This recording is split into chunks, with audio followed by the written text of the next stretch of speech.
On the panel, from the left, we have Claire Courtiel. I should have really done the pronunciation. Courtiel, who is director of the ILO Brussels office, the International Labour Organization. Herman Polman, director of the Pole Group, in the middle there. And Niels Slag, partner of McKinsey & Company. You might have heard of McKinsey.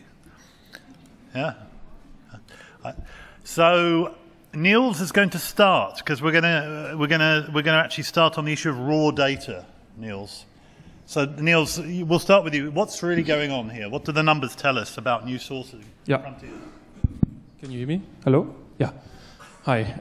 So if we look at what we've learned, and we as McKinsey have run CPO surveys where we ask the chief procurement officers on what are the next trends and where are they placing their volumes. We've asked them, and what they see is that there is an increase in cost for producing garments. While this is due to, mainly labor costs, they are looking into alternative sources. And alternative sources means mainly alternative sources also to the Chinese market, which is still the biggest and will also remain the biggest market, with around about 40% of the total production, global production happening there. But they are looking into countries now as Bangladesh, not now, but so to say continuously increasing, Bangladesh, India, Cambodia, Vietnam, and also Myanmar. Right, those are really countries where volume is shifting, and if you look at countries like Myanmar, this is really a hotspot which was on the list now for the first time, but already 31% of our respondents actually said, this will be a future place to produce. And another one which we also briefly looked at was Sub-Saharan Africa, where there's also 20% of the respondents saying, 5 years plus, this would be an area, especially close to Europe, where they could see production, and they are trying to, explore it a little bit further. Ethiopia, exactly, in particular. And maybe just as a, so to say, summary, yes, that is a new frontier, like our title here, but if we look at it today, China still the biggest with roughly 39% of the total production. Number 2 and 3 on a tight place with 5%, Italy and Bangladesh, right? And then if you think about Myanmar, it's number 61 with 1%. It's growing, yeah. But Ethiopia then is 0.01%. And also a little bit in decline, but that's very volatile. So this is really the future we're talking about. Well, let's keep talking about future. So China also becoming a market in its own right.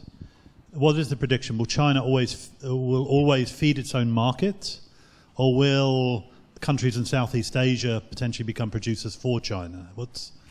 Well, on that one, it will be both. Actually, from if you talk to manufacturers in China, they also have a growing domestic demand. So that is also new competition for many of the Western European retailers going there. While at the same time, countries like Myanmar, if you look at that, they also are able to easily serve the, close parts of Western China. So that's a big number of people, and also a big opportunity for a country like Myanmar to become a producing country there. We'll come back to that issue. Herman, from your position, when you hear the numbers, do they correlate with your sense of the reality of what's happening at the moment? And yeah, very much so. In my opinion, it's a bit hyped at the moment. Myanmar, it's new, it's sympathetic, everybody wants in. But if you really look at the situation on the ground, there are not that many factories yet. And if you look at the current ongoing investments, there are quite a few. You talk about 6 alternative areas to Yangon. But altogether, we're not talking about more than 50 factories within the next coming 2 years. And yes, 50 is something, but it's still, in the total picture, it's a drop in the ocean. So it's very early days for Myanmar. But you've been there yourself, right? Yeah. So why go? Why go to Myanmar? We look very much ahead. What is it? I mean, is it cost, or is it access to the Chinese market, or is it infrastructure? No, why go to Myanmar? For us, but that's different because we are producers. We have our factory in Vietnam, and we were looking for an alternative next to Vietnam, so we could service a more wider group of people, and we were looking at Myanmar as a new market for us to produce, but we don't see it being mature very quickly. And so we take our time, and what we do there actually, we work very closely together with a limited number of suppliers, with 3 actually. And it's at this phase, it's very much capacity building there, training, setting up human resources, etc. Yeah. And to what extent are incentives, tax holidays and things that governments put in place? Is that part of the reason you're in Myanmar? Because you've been incentivized to go? Especially economic zones? You mean the GSP at the moment? Well, whatever incentives, yeah. No, not really. Actually, it's not really a very cheap market yet. Right. If you're very fair, it's the GSP being available makes it viable. But it's at same level at the moment from China in many perspectives from a costing point of view, right, due to the logistics problems, but primarily to the fact that the labor is still very much untrained and the productivity is extremely low. Niels, what do you think on what are the factors that really matter when these choices are made? Well, the factors that matter to the buyers or the gentlemen that actually take the purchase decision is price, its quality, its capacity, its risk, and it's also speed. So right, if you ask for the 5 reasons, if you ask for the reasons, you will get these 5, replies from the respondents. And obviously for Myanmar, if you look at it, labor cost is still one of the elements that is very cheap. And if I understand it correctly, the ILO is also looking into, a minimum wage level, introducing that in that country. So that is also one of the elements, rising production cost, looking for an alternative, right? We always talk about that the sourcing caravan has a little bit come to an end, right? There was, throughout the world, we always explored new countries to find, better and also cheaper sources. And this is now one of the countries where there is still, not a lot of production going on. And there's hope that this can actually be another source to, the retailers and manufacturers to get good and cheap garments. So how much do we learn from China and Bangladesh, the sort of experiences of the past 10, 15 years? What tools are we taking with us when we go to these new markets, these new production countries? Claire, ILO's been very involved in the Accord since Rana Plaza. So we've already discussed on several panels today quite a lot, I think, about the immediate response around Rana Plaza, but moving forward and particularly thinking about new markets and new production countries, what is it that ILO would expect? What are the lessons that ILO sees from Bangladesh?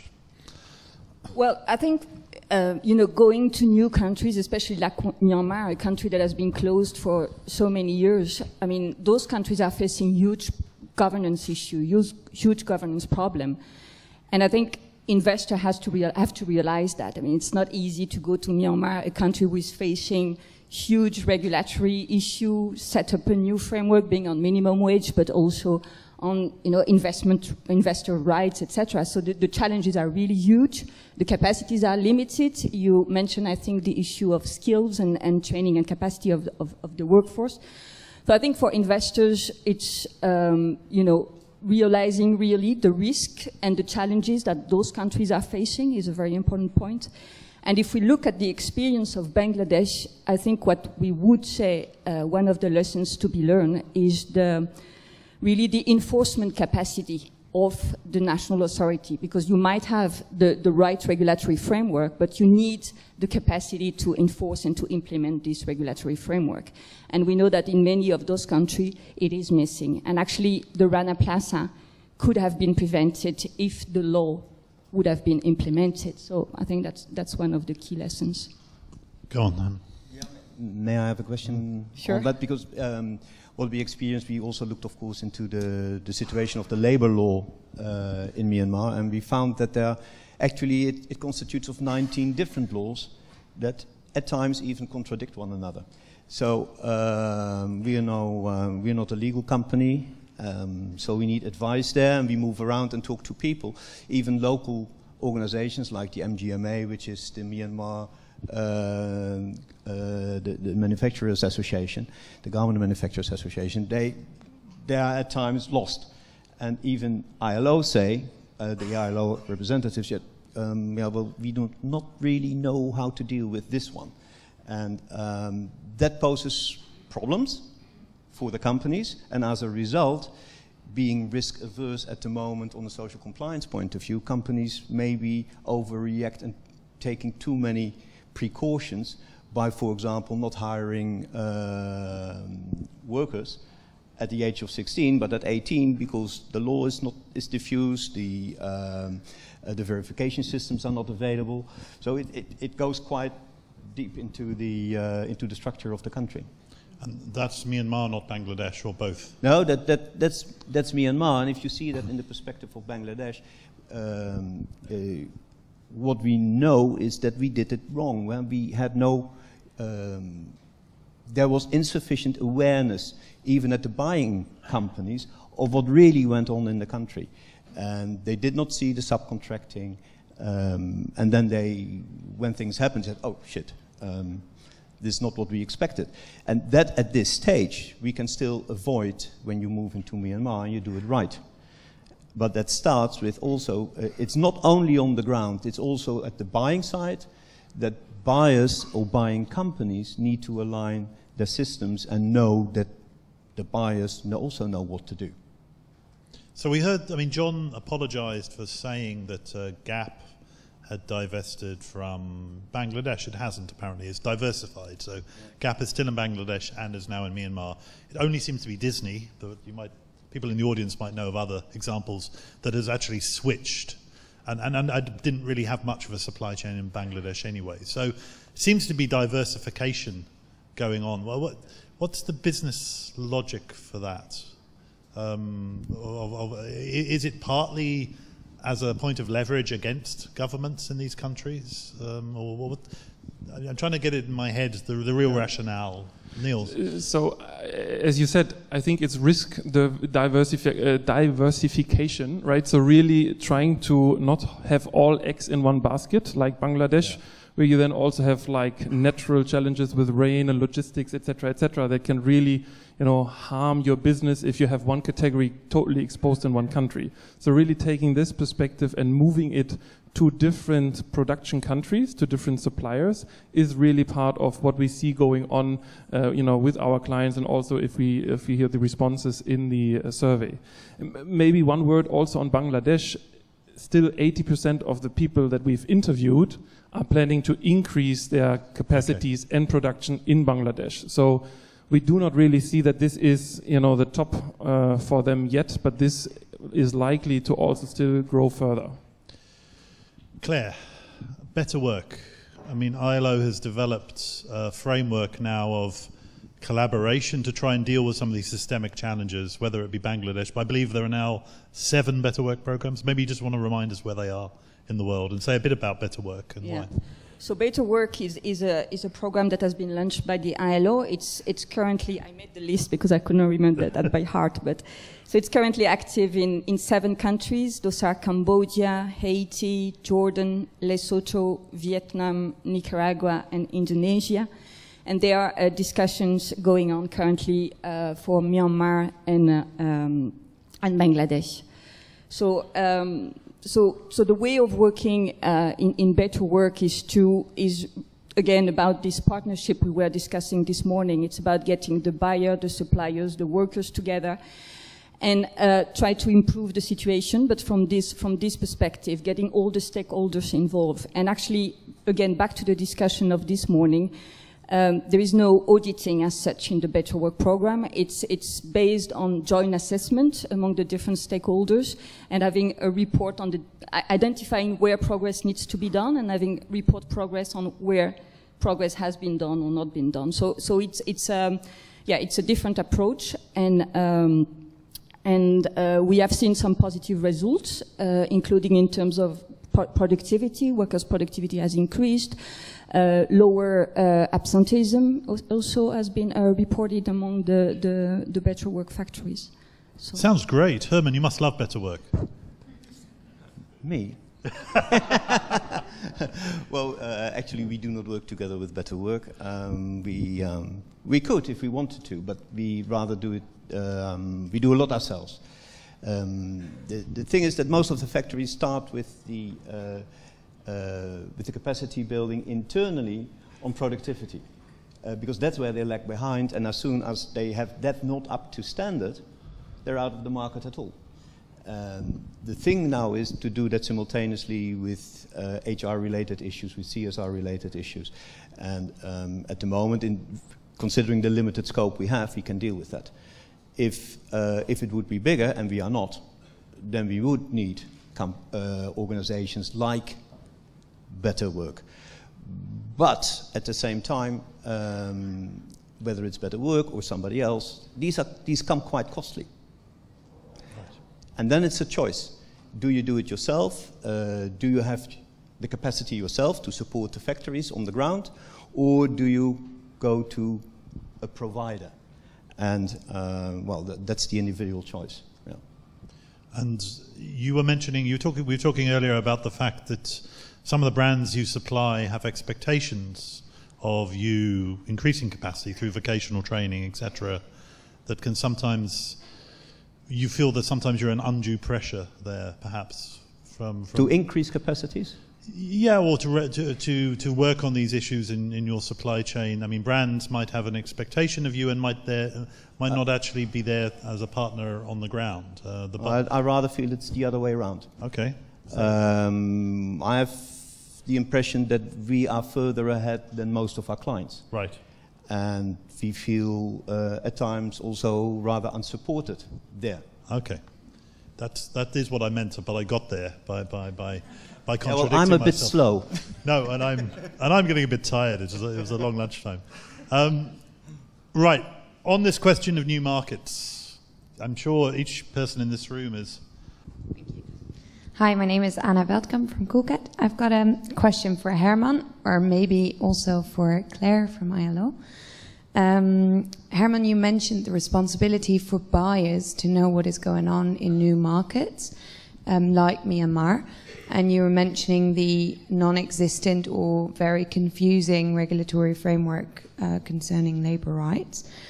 And I'm wondering if you've been there and you don't understand what is going on the ground, you mentioned, what do you expect to the buyer to know if ILO doesn't know it and you don't know it? I'm just trying to get practical ideas on what the buyer should know before they enter the market. I see the risk, of course, but I'm just curious to know.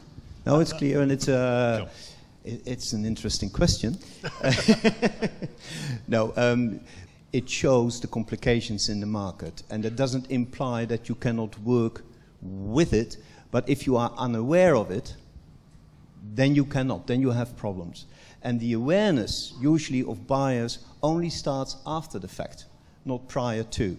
And what we very much would like to see is that they are prepared before they enter a market, that they know what the complexities are, so that in their buying process, they allow for these complexities. And unfortunately, that second part is often not really done. So, and that can be on timing, on desiring changes at last minutes, etc. In complicated markets like these, which are very immature and that with and no proper supporting systems, you create havoc in the production. And what you try to build, you actually destroy at the time. This is interesting. I had the pleasure, I think it was a pleasure, I can't remember if I'm sure about this or not, to be on the UK's first trade mission to Burma for 50 years. And the first human rights organisation ever to be on a British trade mission, which was also interesting.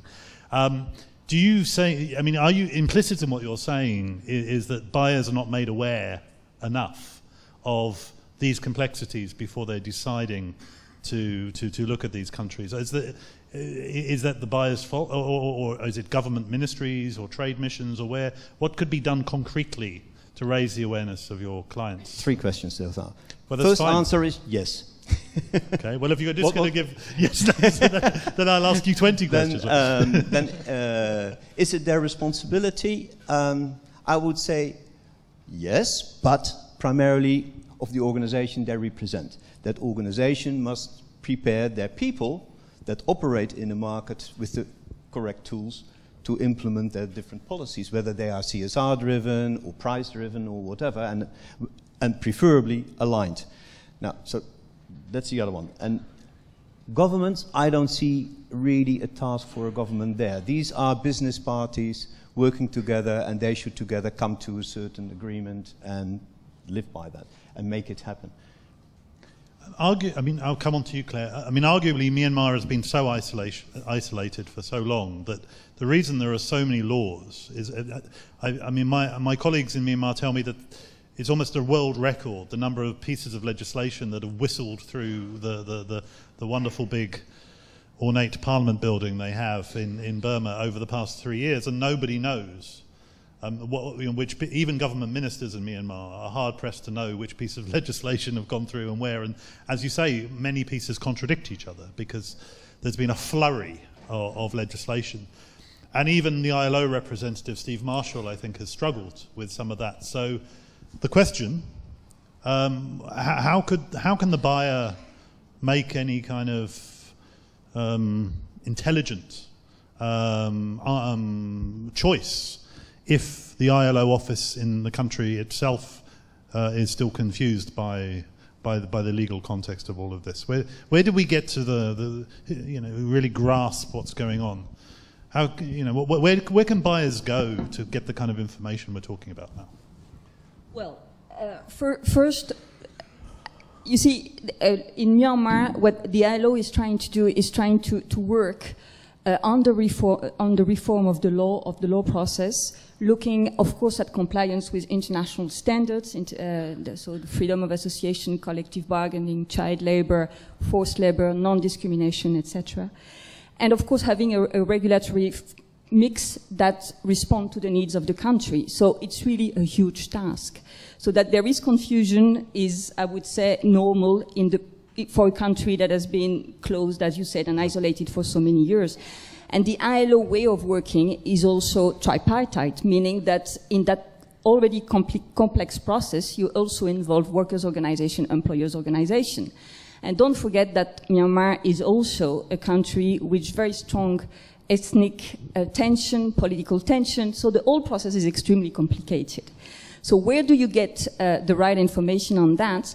Well, what I can tell you from an ILO perspective is that we have the ILO Declaration on Multinational, which is a tool that provides some guidance on how to deal in general terms with those type of challenges. And there's also an ILO Help Desk for multinational, which can provide some information on the labor law challenges that the country is facing. How many people in the audience have used the ILO Help Desk in Geneva?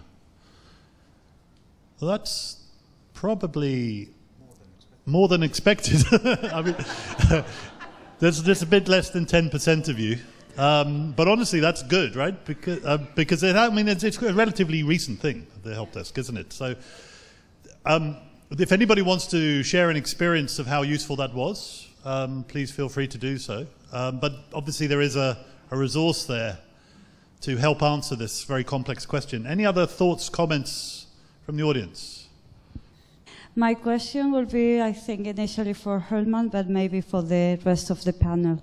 I was curious to see, because you mentioned that most of your time now in Myanmar you are dedicated to build capacities, and I was wondering if you have some kind of strategy to make sure that the way you build capacities there are in line with this shift of the mindset we've been talking since yesterday and today?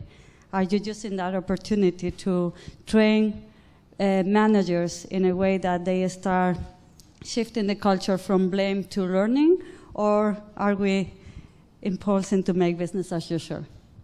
Thank you. The trainings are primarily focused first at on the management side, because there is where if they know what they are supposed to do, half of the war is won. So that's where we focus first. The second phase is with the workers. Problem at this stage is that given the history of the country and the history of the working environment, there is a huge lack of trust between management and workers, and I don't know whether you can support that. So the communication between the two groups is difficult. But so you cannot win that very quickly. And there are if you look at how the working processes went, it's understandable. There are no clear HR systems, so the payment systems are also, as a result, unclear. So just that as a little example from a worker perspective, that they say, right, I don't understand what's going on, and do I get sufficiently paid or not? On the other side, workers can leave a company at a moment's notice, but don't leave individually, they leave as a complete production line. So the line manager goes out, goes for the best paying supplier and takes the whole line with him and moves on, and then that supplier finds out that maybe he didn't do the best deal. So there is, that does not help. And that need to be improved, and you only can improve that by including both parties in a training and capacity building, but you have to get the basics right first. So it's not something that you do very quickly. Huh? Just on, anybody else want to come on that question before I, no? On Myanmar, this issue, I mean, you mentioned GSP briefly. I mean, if we take GSP out of the equation, would we even be thinking about Myanmar? Probably. At the moment, it has a huge impact, because it really makes the difference. If not, you would be actually producing more expensively. Because it's not a cheap country, Myanmar. It's not a cheap country. A lot of things are imported. The infrastructure is not great, you know. No, but its productivity is poor. So the focus of all people or all investors are to improve that productivity. If you can improve it substantially, and it's not. It's a rather clever people, so it should be possible. They're fairly literate. Yes, then it's a good country, and there is an abundance of labor available. So it's a bit of a gamble, but there are a lot of ethnic problems there in it as well that are under the surface that one needs to deal with. Okay. I'm going to move us away, on to related issues in a second, but any other countries that people want to put on the table? Oh, we've got two questions now on the right. Lady at the back and gentleman a few rows before. I've been in Ethiopia to audit a few factories, knowing that many garment and clothing companies are moving there, not delocalizing, but expanding or diversifying their production, among which H&M. The production facilities are good. Now the conditions and the deal with the authorities are quite obscure. And as many, well, at least maybe the Belgians in the room know, maybe they have seen the TV show about H&M and the delocalization in Ethiopia. And I would like to seize the opportunity of having H&M in the room to give them a better defense than what was offered on television at that moment about minimum wages. And maybe you could reassure and explain us more than what has been presented in the TV show on what was the motivation to go there and which guarantee they can offer, at least in terms of minimum wages. I don't know if H&M is still here or they want to come in to respond to that, but I'll let I'll let a hand come up if they do. Meanwhile, we'll take the other question, which was slightly further forward. Yeah. My name is Pierre Gröning from the Foreign Trade Association. It was mentioned at the beginning that China is becoming a rather expensive market these days. Is that true for entire China, or is it only covering the coastal China, so East and South China? For some time there was discussion about like the sourcing caravan moving from East to West. Is this still a development that we see? So is Central and Western China still an affordable marketplace? So Niels, that's one for you. Yeah, I mean the discussion about mainland China, as you pointed out, is an interesting one. But there is what we have asked for in our survey is the Chinese figure, not differentiating that. Now, what we have seen in other client discussions is that mainland China is then thought of as an alternative like other countries. So there are the coastal Chinese suppliers that then move into mainland China, but then you also have more logistical challenges, etc., etc. Or they move into other markets like Vietnam, like Cambodia, or Myanmar. So this is really then driven through those coastal Chinese suppliers exploring new locations. That's what we see. Okay. Anybody else on China before we go to Africa? No. Niels, keep the microphone. I know when we were talking as a panel before, everyone was saying, let's hope we don't get a question on Ethiopia because we don't know. The panel has already confessed that it doesn't have a huge amount of knowledge on Ethiopia. But I want to give you the chance of responding to that. But the bigger question about Africa, because you said your statistics show that there is some interest in sub-Saharan Africa. I've heard just over the past day and a half being here that there isn't any interest in, horticulture in Kenya, one or two things, Ethiopia, but there's not really any serious interest in Africa at the moment. But what's going on here? So what we see is 20% of the respondents of our survey say that in the next 5 years plus, sub-Saharan Africa will be one of the locations for their sourcing activities. But I think this 5 years plus is important. So I don't think everybody or nobody really thinks about it tomorrow at a large scale, right? And I always talk about scale, not about some production. Of course, there is some production already happening now.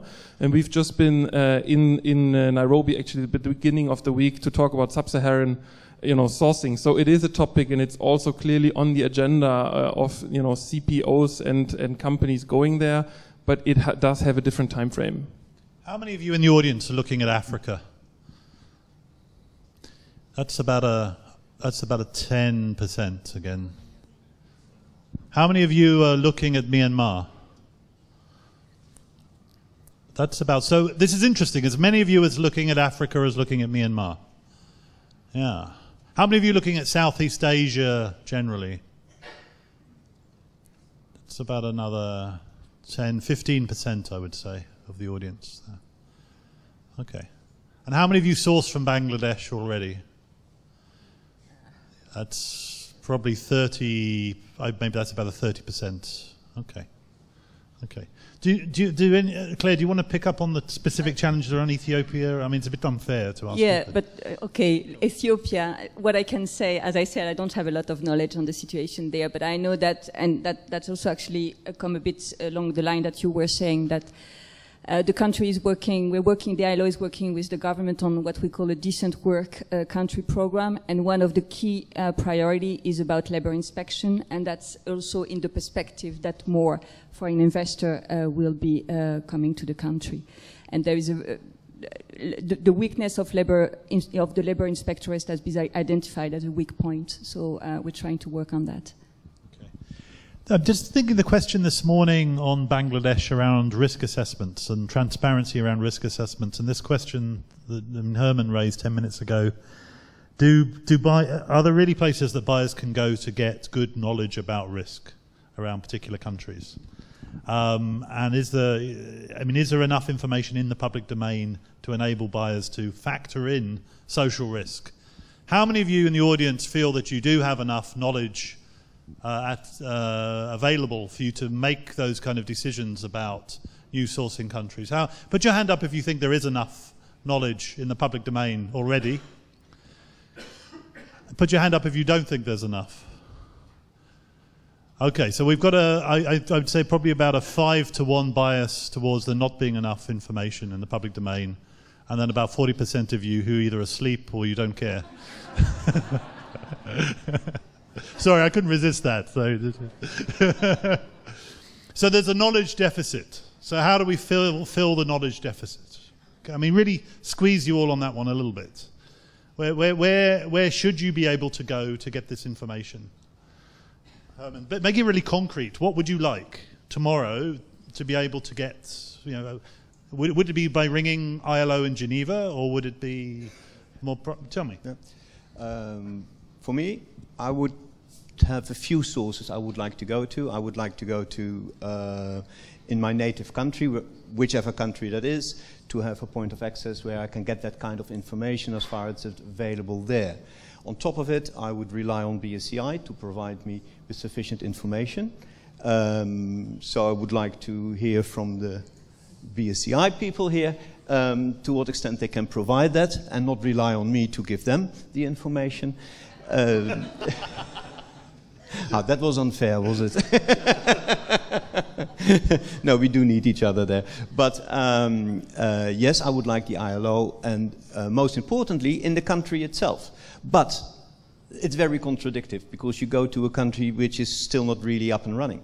So they don't have anything. They rely on outsiders to collate the material. Yeah. Okay. No, you're okay with that. Right. I've got one last question for us but any other country-related questions? Just want to. Oh, there is. I hope I don't end up with a silly question. I wanted just a thought in my mind that now that you mentioned that China is also in a position that they're getting expensive, but China is also moving their business to some other countries, even like sourcing in new countries because of the pressure of order from buyers. So how it would be dealt if Chinese factory is in Myanmar or Bangladesh or Ethiopia, and so that they would be considered as a second supplier, or China main supplier or main factory, sourcing factory would be responsible, like when as a buyer you go for auditing or to take responsibility, how the second factory of that Chinese would be considered? Well, I'm Dietrich Kepschel from BSCI in India, and I'm wondering why India is playing such a minor role. I'm living in that country 27 years, and I have seen that in this country the social compliance has come up in a very big way. We are the only country which has a CSR law now. And all Indian companies try to fulfill with good success the social compliance as well as the coming environmental compliance. But as soon as it comes to permanent business, all Indians have the feeling that the foreign buyers prefer to go for other sources and to look for other countries, like, for example, Myanmar or even some countries in Africa, instead of going for the very competitive and also socially compliant Indian companies. Such an interesting question. I'm just wondering, in light of John Ruggie's presentation this morning and this conversation today, what, if anything, is going to be different? Because the conversation this morning was about collaboration, working together, working with NGOs, working with government, and thinking about what's been said now about looking at Myanmar and Ethiopia. It seems like it's the same sort of thing that's been happening, looking at new forms of cheap labor or trying to capitalize. So just trying to figure out how that fits in with looking at Ethiopia. Are things going to be different now, based on the conversation that we're having, and thinking about other things like water risks, other security issues? Just wondering if the panel has any comments. That's a really good question. we have a centre, Myanmar Centre for Responsible Business, and when establishing that 2 years ago, I mean, even talking to Aung San Suu Kyi, right, about special economic zones, tax holidays, all the incentives.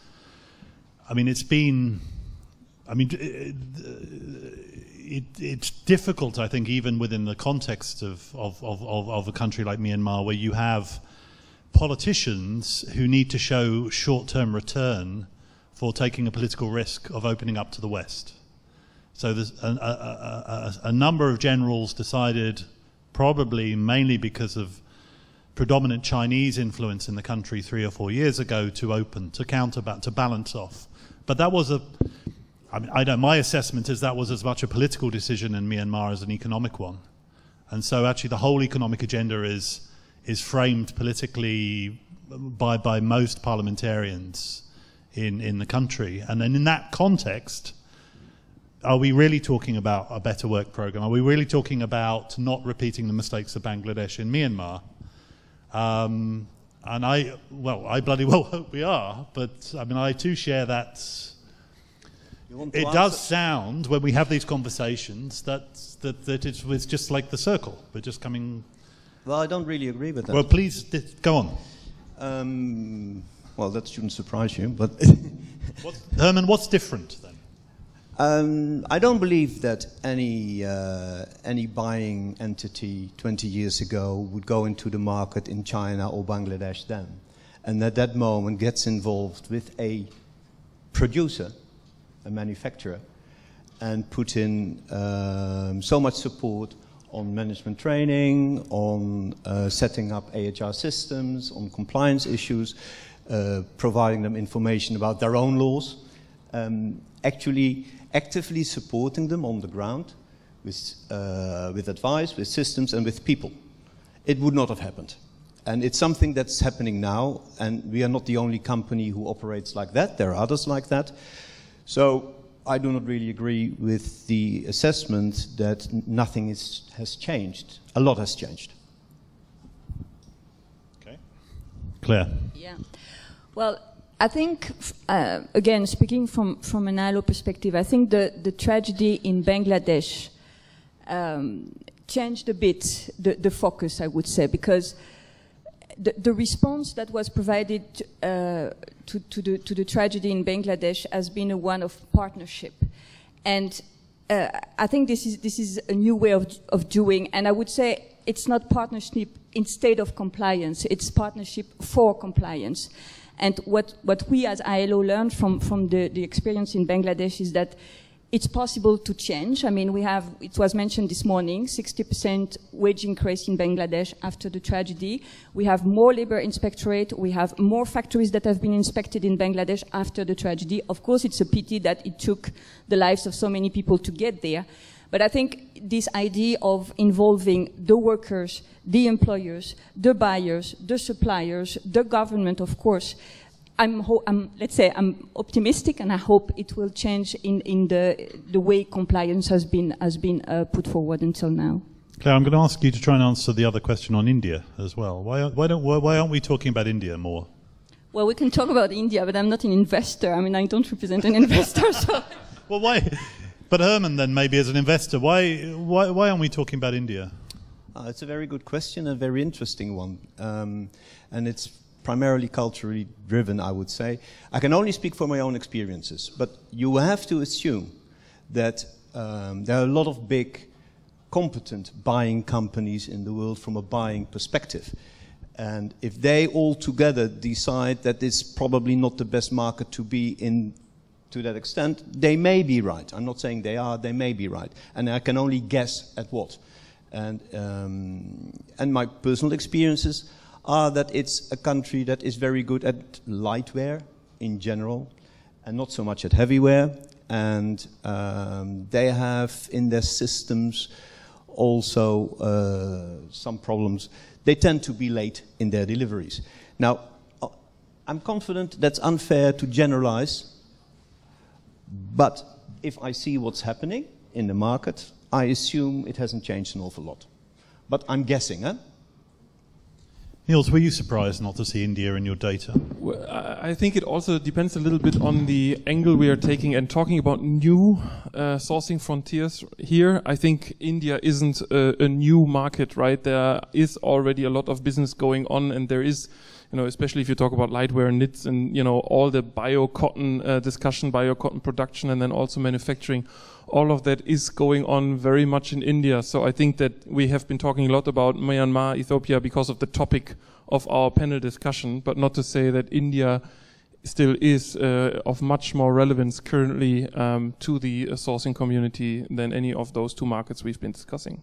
Okay, my final question to you each, and this is kind of your wrap-up question, and it's to riff again on the question from the British Retail Consortium about, Herman, you've tried to answer this question already, that things are different, you think, in Myanmar than they were in Bangladesh. But, ILO has a Better Work program.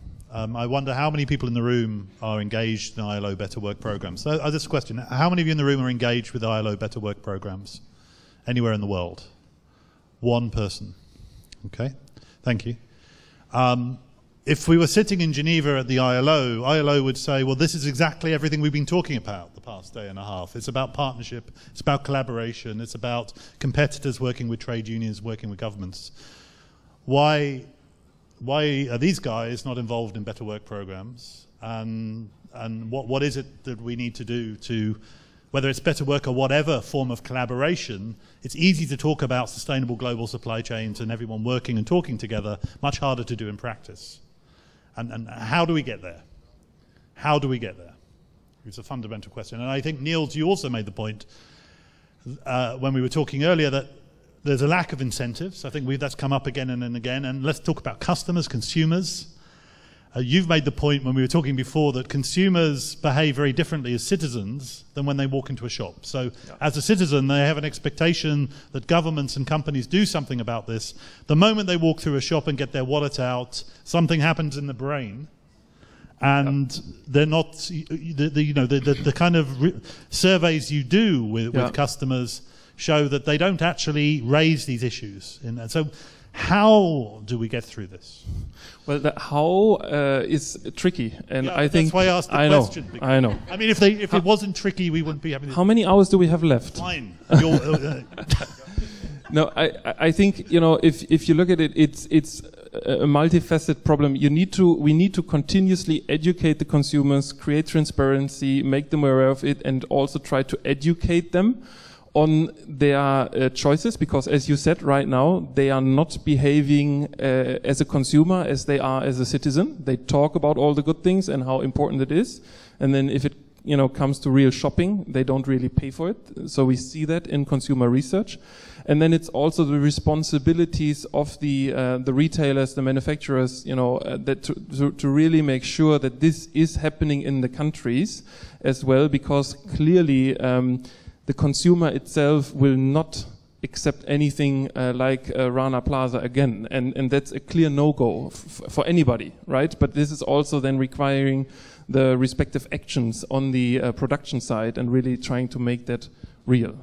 May I ask you, you mentioned we have to educate. Who are we? Actually, all of us. I think that anybody of us, we have the private. And this is McKinsey pro bono, is it? No, but I think it starts with us. Right, I sit here. I have a couple of business cards, so be quick. First 10 people. First 10 people. No, but seriously, I think it's it's the us as individuals really also trying to create that awareness. It's the retailers educating them, and then also making sure that that is actually brought to life in the supply markets. And there are so many different and fragile problems in those markets as well that we also need to respect, and not always the Western perspective is the right perspective, right? You also need to adapt those things and make sure it's tailored to each of those individual markets and their needs. Herman, there are already multi-stakeholder approaches around these issues. I mean, we've talked about Better Work, but there are other multi-stakeholder initiatives in the Netherlands, in my country, around these very issues.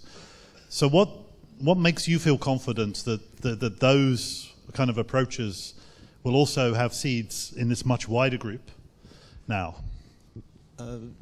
Yes, well, first of all, the fact that we are sitting here and discussing this already raises a certain level of awareness.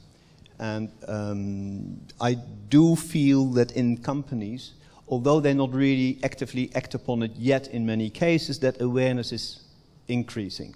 So part of it is the obligation of us as with our own partners to come to a discussion and try to involve them in the process. But at the same time, when you talk about organizations, yes, there are new initiatives. For example, a collaboration between Fairware Foundation and BSCI sitting here. You could say they are competitors, you could say they are complementary, whatever it is. But in this market, it's the first time they operate together trying to get something done in the supply chain. And that I find a very positive development, and it's an example of that things are changing. Thank you. Claire, you've got the last word here. Okay, so I will maybe broaden a bit the question and the answer. I think there is obviously a market for low-cost products because there is also an increased part of the workers that are low paid. And these vicious cycles of low paid, low cost, I think we have to find sustainable answer to that, because obviously that's a race to the bottom and we need to find a sustainable answer to that. And from my perspective, it has to be really a collective answer. And again, I'm coming back to the same point, but involving all the stakeholders. Okay, and we'll be back here in 5 years to make sure it's happened.